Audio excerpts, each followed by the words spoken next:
You are listening to Under the Gun, Book 9 of the Nadia Wolf Series, written by Nicolette Pierce. Copyright 2023.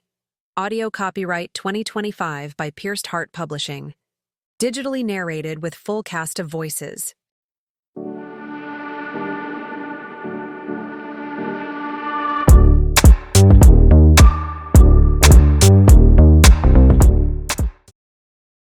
Chapter 3. The next morning, I woke to the sound of Ollie crying. I glanced at the clock and then covered my head with the pillow. Since I couldn't get Jack's image out of my mind, sleep hadn't come easy. That and the 2 feedings meant I barely had 2 hours of sleep. Waking up at 6 was torture. The bed shifted, and Caleb snuck out of the room. The door softly closed. Thankful for a useful husband, I willed myself back to sleep if only for 10 more minutes, but my body protested, and my mind flared to life. Flipping off the covers, I headed to the bathroom. The babysitter wouldn't arrive for a couple of hours, which meant I had plenty of time to snuggle with Ollie and maybe Caleb as well. After I splashed water on my face to wake up, the scent of bacon lured me to the kitchen. With lounge pants slung low on his hips, I temporarily forgot the bacon as I scanned Caleb's muscled back. How could so much perfection come in one person?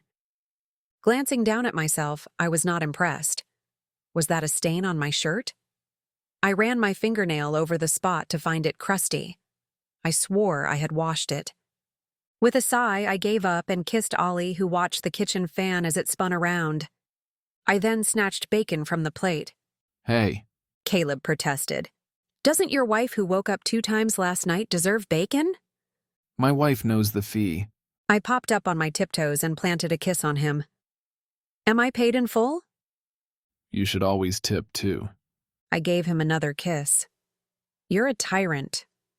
He smirked and handed me another strip of bacon. You can pay me for this one tonight. Deal. Snatching the bacon, I gladly ate it. Do you want to drive to the casino together today? Or are you going to play an early game before the tournament? About that. He said, turning off the burner and facing me. Maybe you should sit this tournament out. Why? You found a dead guy. I thought that might bring back some bad memories. I can stay home, too. Jessica would kill me if you stayed home. I'll talk to her. I shook my head. Other than the dead guy, it was nice getting out of the house. We can still get out of the house, just not at the casino. We'll go to the zoo. Ollie hasn't been there yet. He's 2 months old and won't care about the zoo. Meanwhile, I will melt in the heat. I wrapped my arms around him. If your concern is just about the dead guy, don't worry. I doubt I'll stumble across another. At least I hope not. While I called Vegas my bad luck charm, I doubt even Vegas could deliver 2 dead bodies at the same tournament. Giving Caleb a kiss, I grabbed another piece of bacon. How am I going to make a bacon omelet if you steal all the bacon? You always make extra for me. He smiled and then gathered me into his arms. I will make you more bacon if you stay home today. Why are you so insistent I stay away from the casino? Are the rumors true? What rumors? That you have a side piece holed away in the high-stakes room. I do? I nodded. Heard that rumor at the table yesterday. You found me out. I do have a side piece. He reached over and picked up his phone and scrolled through. He then flashed a picture at me. She's stunning, isn't she? Stunning is not the word I would use. Someone had mounted a hula girl decoration onto a trophy base. What is this? The guys made a wager last week. Whoever lost the biggest pot had to make a trophy for the winner. And you were the winner. He nodded. I keep her in the room to lord it over them. I laughed and handed his phone back to him. Don't make me too jealous. I might stalk you. Promise? Promise. When the doorbell rang, we looked at each other at the same time. Is it the babysitter? I doubt it. She's not supposed to arrive yet. Stay here, He said, and headed to the entryway. I ignored his command and followed him to the door. With him looking like a delicious buffet and smelling like bacon, I didn't want to take chances. Someone would snatch him for sure. Caleb peeked through the side window and then glanced back at me with rounded eyes. "Who is it?" My question was answered when I heard the loud, demanding voice. "Open the door! I smell bacon!" Muffin? She was supposed to be in California with her husband. How did she find me? I never told her where I lived. She banged on the door. "Open up! I know how to kick down doors, even one as pretentious as this one." My doorway was oversized, but it was hardly pretentious. Caleb cracked open the door, but she pushed it open and plowed through. Caleb nor the door stood a chance against the force of Muffin. Standing large and menacing like a linebacker, most people hurried out of her way. "What are you doing here?" I asked. She eyed me. "Natty?" "Nadia." I reminded her of my name like I had to every time she saw me. "What are you doing here?" "You tell me. You're the one who hired me." "I guarantee I didn't." "Yes, you did." She pulled a crumpled paper from overly stretched leggings. "I'm supposed to watch a brat named Ollie. Poor kid. Who would name a kid Ollie?" "I did. His name is cute and short for Oliver," I said. "And I didn't hire you. Daphne will be here in a couple hours." "She's sick, so they called me in." I eyed her. "Why would they hire you? They are supposed to do background checks on everyone." "I passed their stupid tests." "You're a wanted criminal. I could go down to the station right now and find your wanted poster." "It's not my fault they can't properly do a background check." "You gave them a fake name." "Do you want a babysitter or don't you? Either way, give me bacon since I had to drive all the way over here." "In a stolen car, probably." "Borrowed." She plowed through, following the scent to the kitchen. She halted at Ollie. "Does your kid normally look like this?" I peeked at the slumbering baby who had a drooly mouth. "Yes." She cringed. "I guess not even Caleb's genes could help the poor kid out. He's all you." "Listen, you can eat the bacon and pretend to forget my name, but don't insult my baby." Muffin waved me off as she took the plate of bacon and sat at the table. "Make some more while I wait for my shift."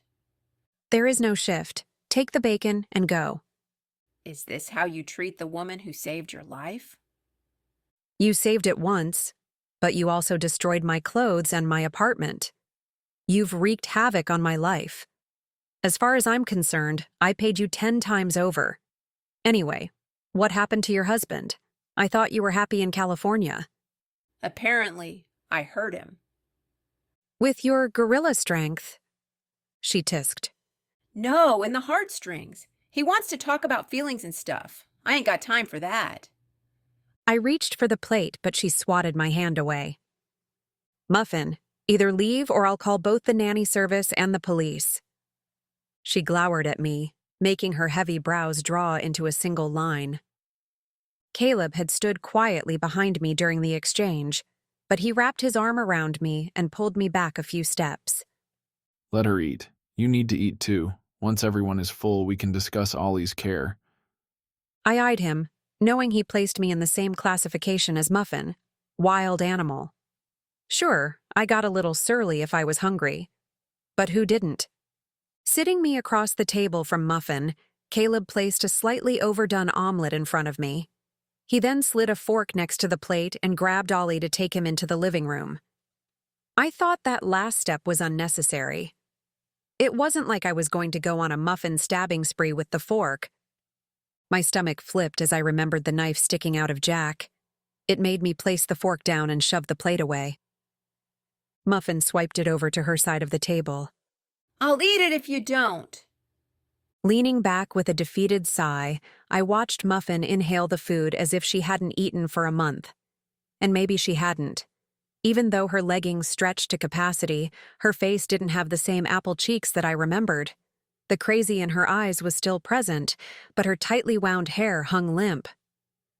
"Do you know how to watch babies?" I asked. "Of course. I had brothers and sisters growing up. I can wrap ass better than you. And you know Ollie isn't an appetizer, right? Stupid name. She muttered between a giant bite of omelet. But I'm not going to eat a baby. They have no meat on them. Best to get them in their fat toddler stage. When I sucked in a breath, she laughed, egg spittle flying out of her open mouth. Relax, Nikita. I was kidding. I wasn't so sure about that. It's Nadia, I reminded her. Do you know how to hold them and protect their neck and head? She eyed me, and I saw the crazy flare. I know everything about raising kids. When my mama passed out, I raised my brothers and sisters, and when my mama was a raging drunk, I protected them. She rolled up her sleeve to reveal faint scars on her upper arm and shoulder. Hot oil from the frying pan I was using to make the only can of ham we had left in the house. Mama used the pan to beat me for taking her food, but I got the ham, and I fed those kids. And Mama never raised a hand at me again. I kicked her out and told her never to come back. She listened? Not the first time, but the second time stuck, and we were happier for it. Have you seen your mom since? She nodded. Had to ID her at the morgue. She got so drunk she didn't have a good death. Muffin, I'm sorry you had to go through that. Muffin's past answered some questions I had, but it didn't soften me enough to leave my 2-month-old baby in her care. The woman was a brute who shouldn't handle fragile items. Standing, I took the cleaned-off bacon plate and rinsed it in the sink. When you're done eating, you can go. I'll let the nanny service know we didn't need you. The fire died in Muffin's eyes. Give me a chance. Muffin, you destroyed everything I owned and didn't care. I finally have a brand new home and a newborn to think about. Give me a chance, she said again. I gave you plenty of chances. Part of me felt bad for Muffin, but I also remembered what happened when I gave her an opening.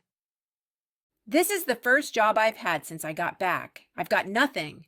I've been sleeping in a box in a drug alley. I need this. I won't screw up. I promise.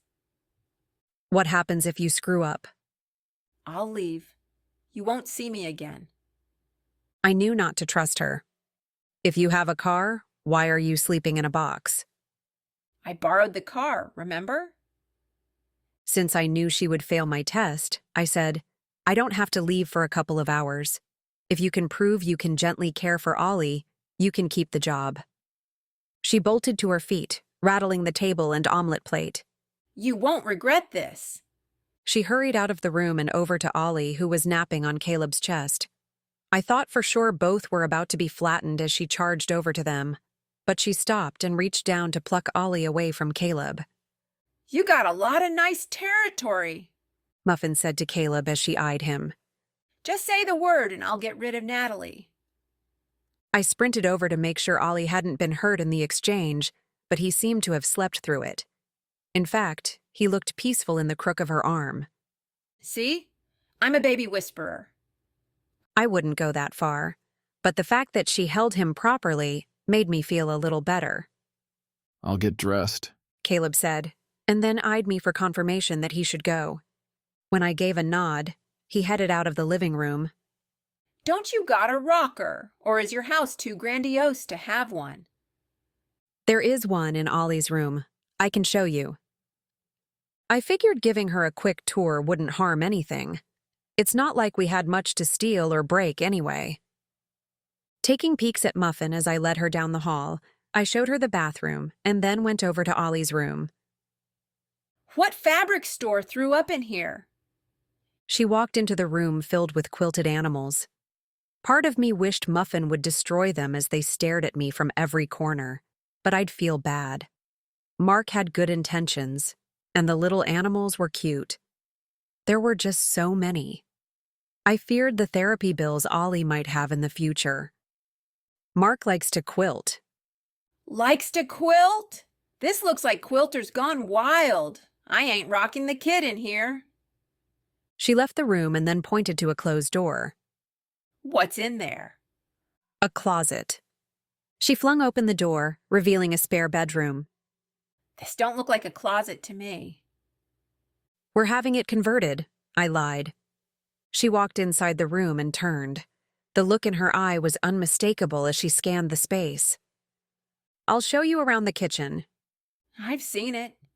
The patio. Too hot? Then let's head back to the living room. You got a tape measure. Nope. That's okay. I can measure with my feet. Muffin, there is no reason to measure this room. You aren't moving in. You always say that, but we were good roommates before. You took over my apartment and tossed me out. I remember it differently. Anyway, you need me here. Poker players like to play at night. I can be here for Ollie. However, we need to come up with a better name for him. She studied the baby in her arm. How about Howard? Why Howard? Sturdy name, and he already looks like an old man. I took Ollie from her. He doesn't look like an old man, and I'm not changing his name. When I walked out of the room, I noticed Muffin didn't follow right away. She was most likely measuring the room. I had known having her sit for Ollie would be a mistake, but now I had to worry about her taking over my home. When she finally appeared in the living room, I headed to the entry and opened the door. Muffin, thank you for coming. I lied. I will pay you for a full day. She stood her ground. I promise I will do a good job with Howard. Ollie, I said, and I appreciate your promise, but this won't work. I don't trust you. Generally, I wasn't a brutally honest person, but with Muffin it was the only way I could get the point across. And even that didn't work sometimes. She frowned at the ground, looking more vulnerable than I had seen her. With a silent curse, I closed the door with Muffin still inside the house and placed Ollie in his swing. I then found my phone in the kitchen and texted Remy to see if he had any surveillance cameras he could install before work. His response was immediate. Do not tell me you're already in trouble. No, Muffin is here. She's begging me to hire her as a nanny. That's an easy answer. No. Ollie cried out. I went to get him, but Muffin swooped him up and had him pacified in a second. Returning to the text, I replied, I already said no. She's not the kind of person who listens. Give me 10 minutes. I'll be over to tell her no. I set the phone back down and then watched Muffin as she paced the room with Ollie. Her brutishness had softened around the edges, and she actually cooed to Ollie. Not knowing what to think, I gave her space and retreated to the bedroom as I listened for sounds of her returning to beast mode. It didn't happen. In fact, she sang a lullaby. Sure, she sounded like a howling dog, but Ollie didn't cry. Caleb found me spying out the bedroom door. Should I ask what you're doing? With the towel slung around his hips and water droplets kissing his skin, I momentarily forgot my mission. Ripping my gaze from him, I said, I'm spying on Muffin. What's the verdict? I sighed. She's fine for now. I just don't know what will happen if I leave. So Remy is coming over. To babysit? No, to install cameras. He said he'd reason with her, but we know that won't happen. If it makes you feel better, install 100 cameras, but maybe not in our bedroom. He said with a wink. When I playfully swatted his toweled backside, he closed the door and then pinned me against it. There is no time for that, I said. We have a sitter. An untrustworthy sitter. And Remy will be here soon. He placed a kiss on my forehead and then backed away. I suppose I can wait until tonight. Good. Hurry and dress. As he proceeded to the closet, I peeked out. I couldn't hear anything. No visual on Muffin. Where had she gone with Ollie?